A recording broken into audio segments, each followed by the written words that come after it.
12 Golden Age movies that butchered beloved books. Hollywood has always had a love affair with literature. Since the earliest days of cinema, studios have turned to beloved books for inspiration, transforming written masterpieces into visual spectacles. But not all adaptations are created equal. In fact, during the Golden Age of Hollywood, some of the most revered classics in literature were dramatically altered. Some might say butchered beyond recognition. Now, you won't find these stories in the polished studio retrospectives or celebratory documentaries. These were cases where Hollywood took extraordinary liberties with source material, changing endings, removing controversial elements, and sometimes completely altering the themes that made these books literary landmarks in the first place. What constitutes a butchering, you might ask? We're not talking about minor changes necessary for adaptation. We're talking about fundamental alterations that betrayed the author's vision. Happy endings tacked onto tragedies, moral complexity flattened into black and white simplicity, and social commentary surgically removed to avoid controversy. You might disagree with some of our selections. Perhaps you enjoyed these films despite their departures from the source material. That's perfectly valid. Many of these movies are still wonderful pieces of cinema on their own terms. But our focus today is on fidelity to the original work, and by that measure, these 12 adaptations took exceptional liberties with the masterpieces that inspired them. Behind each of these adaptations lies a fascinating story about the studio system itself, the commercial pressures, censorship demands, and cultural expectations that transformed literary classics into something their authors might barely recognize. So let's pull back the curtain on 12 times Hollywood dramatically rewrote literature's greatest hits. Number 1, The Hunchback of Notre Dame, 1939. Imagine turning one of literature's most devastating tragedies into a feel-good crowd pleaser with a happy ending. That's exactly what Hollywood did with this masterpiece. Victor Hugo's 1831 novel, The Hunchback of Notre Dame, ends in unrelenting tragedy. Quasimodo's beloved Esmeralda is hanged, and the heartbroken hunchback lies down beside her body in her tomb, where he eventually dies of starvation. It's a devastating conclusion that reflects Hugo's views on social injustice and human cruelty. But RKO Pictures had other ideas. In their 1939 adaptation starring Charles Laughton, Quasimodo heroically rescues Esmeralda from the gallows, defeats the villainous Frollo, and watches as she rides off to happiness with her love interest Gringoire. The film concludes with Quasimodo sadly but serenely accepting his solitude, a far cry from the novel's gut-wrenching finale. RKO executives feared Depression-era audiences wouldn't accept the novel's devastating conclusion. Test screenings of a more faithful ending reportedly left audiences deeply unsatisfied, prompting last-minute reshoots for a happier resolution. Victor Hugo, who once wrote, "To corrupt a book is to kill a soul," would have considered this adaptation cinematic sacrilege. His novel was deliberately tragic, designed to highlight the cruelty of society toward outcasts like Quasimodo. The film's sanitized version ultimately became more familiar to Americans than Hugo's intended message, creating generations of readers who were shocked when they discovered the book's actual ending. The true tragedy of Quasimodo was replaced by a bittersweet Hollywood sentimentality that fundamentally altered Hugo's critique of society. Number 2, Rebecca, 1940. This film won Best Picture while completely undermining the novel's most shocking twist, all because censors wouldn't allow the protagonist to get away with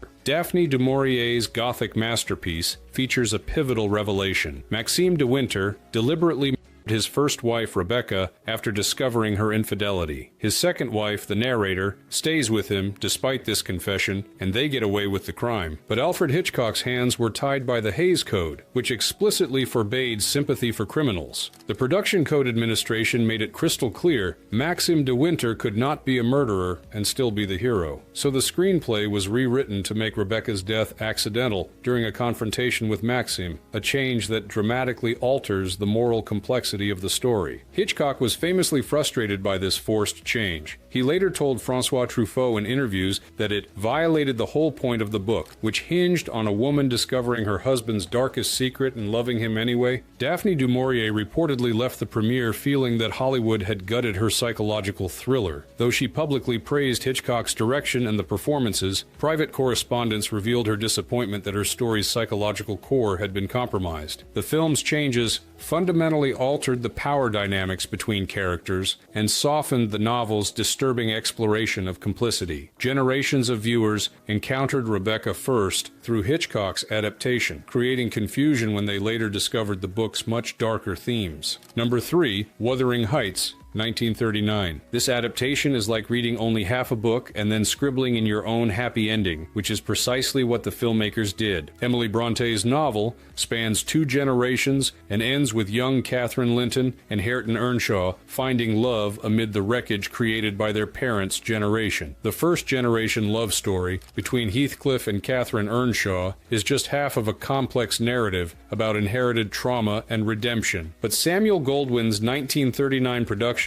starring Laurence Olivier and Merle Oberon, stops halfway through the book. Even worse, it creates a ghostly reunion between the lovers that suggests they find happiness in death, a completely fabricated Hollywood ending. Producer Samuel Goldwyn believed American audiences wouldn't sit through the novel's full bleakness. When director William Wyler advocated for a more faithful adaptation, Goldwyn famously replied, "I don't care what you do as long as you make Heathcliff and Cathy kiss and end it happily." Bronte never saw her lovers get a fairy tale ending, and she never intended to. Her novel is a complex exploration of how toxic passion destroys lives across generations, not a simple tragic romance with spiritual redemption. The film's selective adaptation had lasting consequences. Generations now think of Wuthering Heights as primarily a doomed love story rather than Bronte's more complex exploration of cyclical violence and eventual healing. The second-generation characters, essential to Bronte's vision of redemption, remain unknown to many who know the story only through its adaptations. Number 4,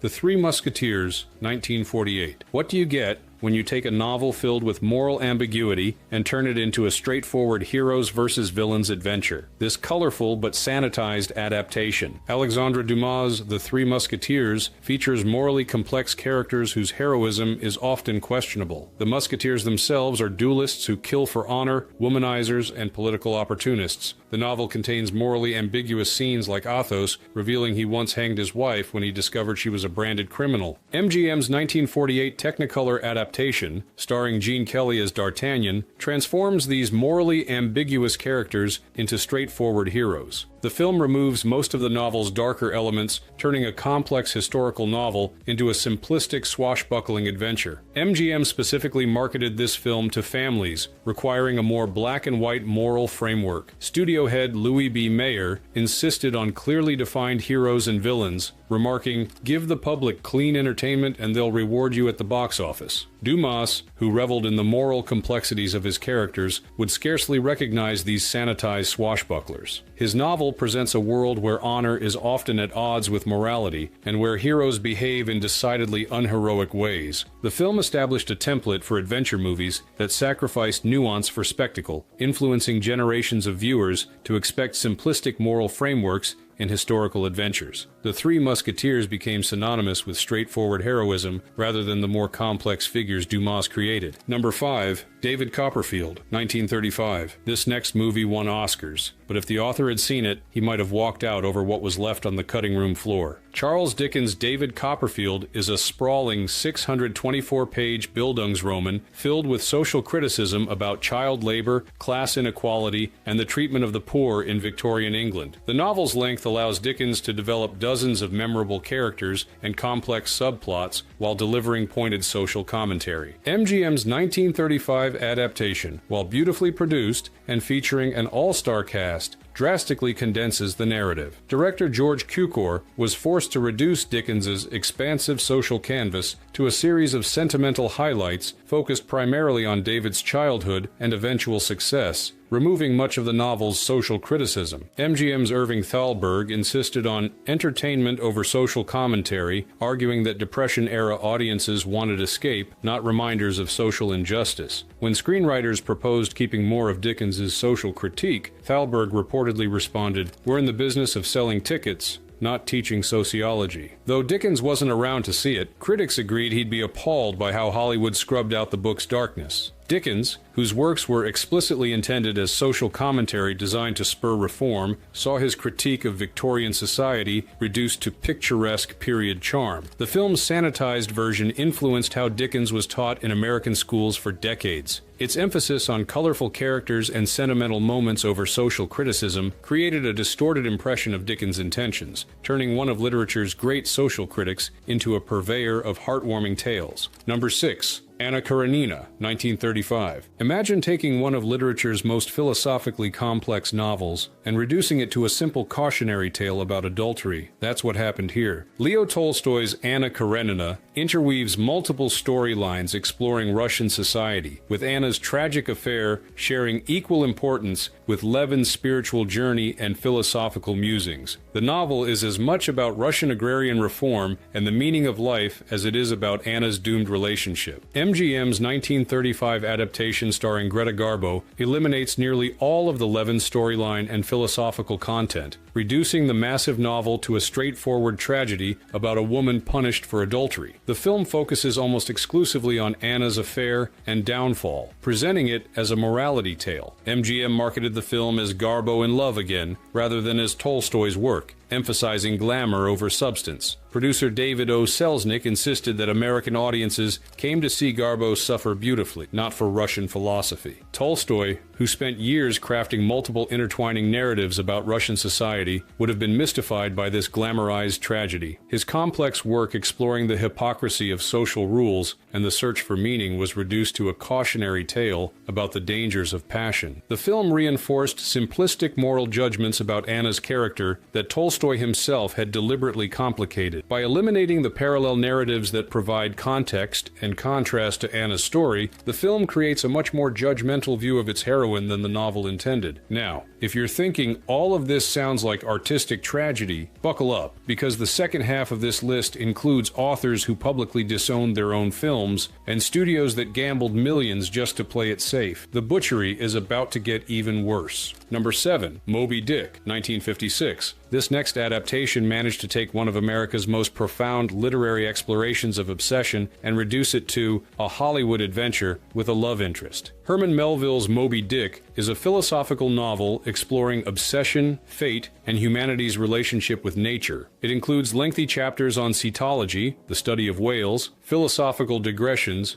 and complex symbolism. There are no significant female characters in the novel. John Huston's 1956 film, while visually impressive, simplifies Melville's dense philosophical themes and adds an entirely fabricated romantic subplot involving Ahab's past. The character of Fedallah, crucial to the novel's fatalism, is completely removed, and many of the book's most thought-provoking elements are jettisoned. Warner Brothers insisted on adding a female character despite director John Huston's objections. Studio head Jack Warner famously remarked, "No one's going to pay to watch a movie about a bunch of men chasing a fish without a dame in it." Thus, a backstory involving Ahab's wife was invented from whole cloth. Melville, whose book was a commercial failure in his lifetime, might have appreciated the irony of Hollywood trying to make his philosophical epic more commercial. His novel deliberately avoided conventional narrative pleasures in favor of deeper explorations, precisely what the film adaptation removed. The film version influenced public perception of the novel as simpler than it actually is. Many readers approach Moby Dick expecting an adventure story based on the film, only to be surprised by the novel's complex structure and philosophical depth. This disconnect has led many to abandon the book altogether, missing Melville's profound insights. Number 8. War and Peace, 1956. How do you fit a 1,200-page Russian epic exploring the meaning of history into a Hollywood production? The answer, you don't, but that didn't stop them from trying. Tolstoy's War and Peace is a monumental work that combines historical analysis, philosophical speculation, and intimate character studies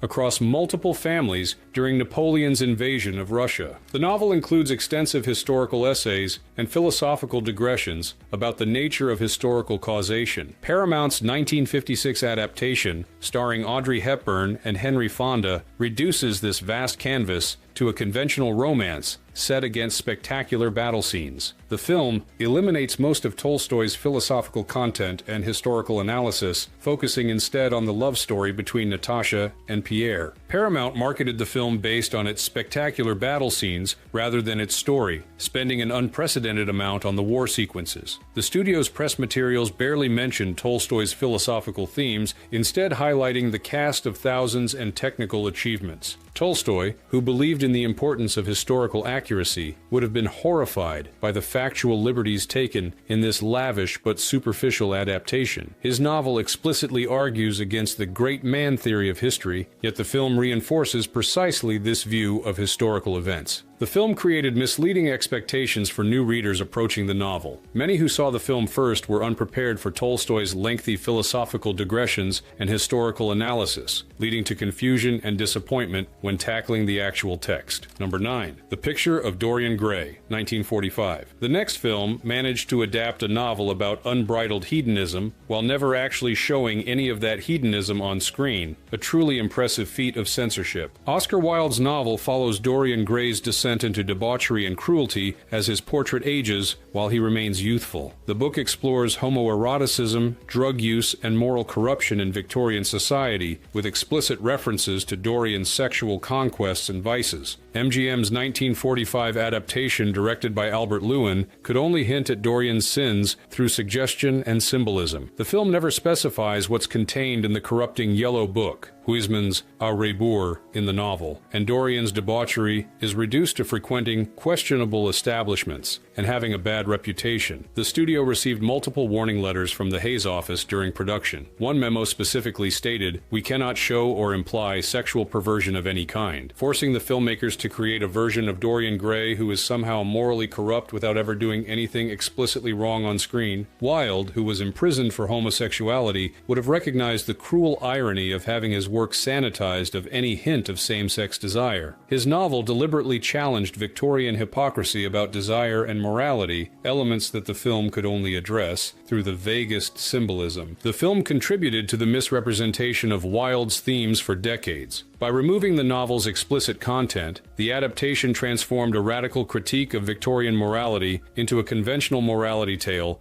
about the dangers of vanity, precisely the simplified reading that Wilde was writing against. Number 10. Jane Eyre, 1943. This adaptation took one of literature's most fiercely independent female characters and transformed her story into a conventional romance, missing the entire point of the novel. Charlotte Bronte's Jane Eyre is a proto-feminist masterpiece centered on a plain, poor woman's quest for independence, dignity, and equal standing. Jane repeatedly asserts her moral and spiritual equality despite her social disadvantages, and only returns to Rochester after achieving financial independence and when they can meet as equals. The 1943 adaptation, starring Joan Fontaine and Orson Welles, reduces this revolutionary narrative to a Gothic romance, emphasizing the love story while minimizing Jane's passionate declarations of independence. The film focuses on Rochester's brooding romantic appeal and Jane's devotion to him rather than her determined self-respect. 20th Century Fox specifically marketed this as a Gothic romance to capitalize on the success of Rebecca. Studio chief Darryl F. Zanuck insisted that women want to see the love story, not a social sermon, leading to a script that emphasized romance over Jane's moral journey. Charlotte Bronte, who wrote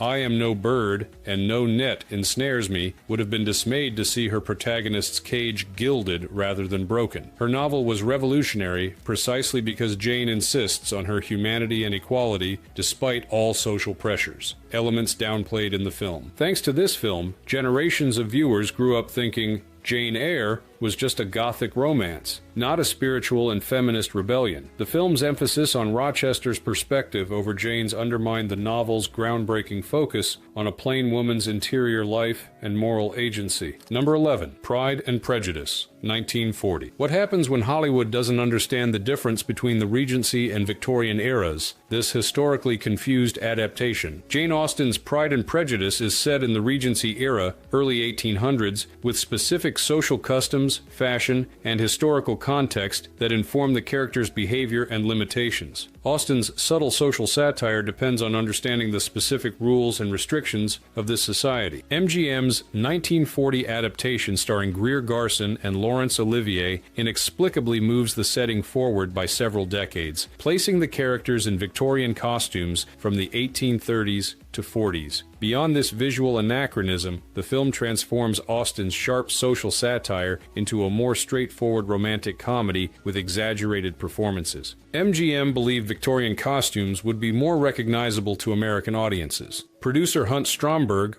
reportedly said, "The public doesn't know Regency from Queen Victoria, but they know frills and bonnets mean costume picture." Austen, whose sharp social observations were period-specific, would have found the chronological shift bewildering and unnecessary. Her novel depends on the specific social constraints of Regency England, a society poised between the 18th and 19th centuries with its own particular rules and anxieties. The film created historical confusion about Austen's era that persists today. Many readers still visualize Elizabeth Bennet in Victorian crinolines rather than the high-waisted, simpler Regency fashions that would have been historically accurate and that carried specific social meanings in Austen's original context. Number 12. The Adventures of Tom Sawyer, 1938. Our final entry managed to adapt one of America's most incisive social critics while removing virtually all of his social criticism. Mark Twain's The Adventures of Tom Sawyer contains biting commentary on religion, education, and small-town hypocrisy wrapped in the adventures of its young protagonist. Twain uses children's perspectives to highlight adult absurdities and social failings, with particular emphasis on religious hypocrisy. David O. Selznick's 1938 adaptation starring Tommy Kelly sanitizes these elements into a nostalgic portrait of American childhood. The film removes much of Twain's satirical edge, particularly regarding religion and social conventions, creating a much more sentimental and conventional narrative. Selznick International Pictures deliberately avoided the novel's more controversial elements to ensure broad audience appeal. Selznick wrote in a production memo, "We must be careful not to offend religious sensibilities. Twain's irreverence must be toned down for a family audience." Twain, who once said, "Censorship is telling a man he can't have a steak just because a baby can't chew it," would have had choice words about this neutered adaptation. His writing deliberately challenged comfortable assumptions about American life, precisely the elements removed from the film. This version of Tom Sawyer became the standard interpretation in school curricula, despite stripping out Twain's sharpest satire. Generations of students encountered a domesticated version of Twain's work, missing the author's essential critique of American society that made his writing so revolutionary. The patterns we've seen across these 12 adaptations weren't accidents or isolated cases of creative differences. They reflected systematic pressures within the Hollywood studio system that made faithful adaptations of many literary classics virtually impossible. Most obviously, the Hays Code, officially the Motion Picture Production Code, imposed strict moral guidelines from 1934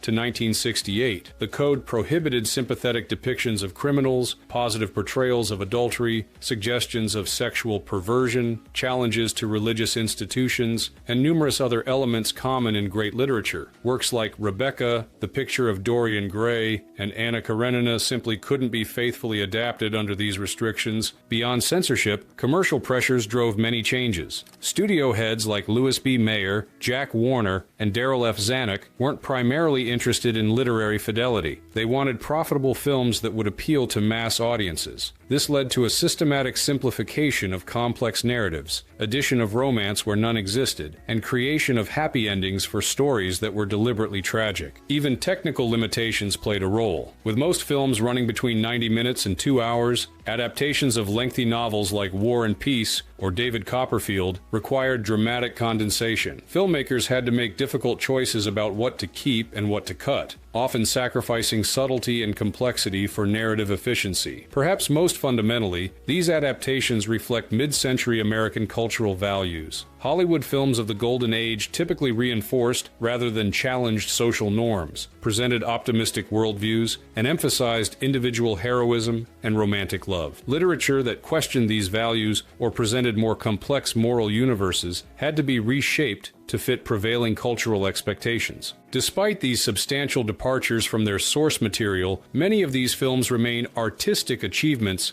in their own right. Charles Laughton's performance as Quasimodo, Hitchcock's atmospheric direction of Rebecca, and the visual splendor of Moby Dick all represent genuine cinematic accomplishments. Moreover, these adaptations introduce countless viewers to classic literature they might never have encountered otherwise. For many Americans in the pre-television era, these films provided their first exposure to Tolstoy, Melville, the Brontes, and other literary giants. even with their alterations, the films sparked interest in the original works and brought classic stories to new audiences. The tension between fidelity and adaptation continues to this day. Filmmakers still struggle with how to translate literary works to the screen, balancing respect for the source material with the unique demands of visual storytelling. While today's adaptations generally face fewer censorship restrictions, they still confront commercial pressures, time constraints, and the challenge of visualizing internal states and complex ideas. Perhaps the most useful way to view these Golden Age adaptations is as conversations between different art forms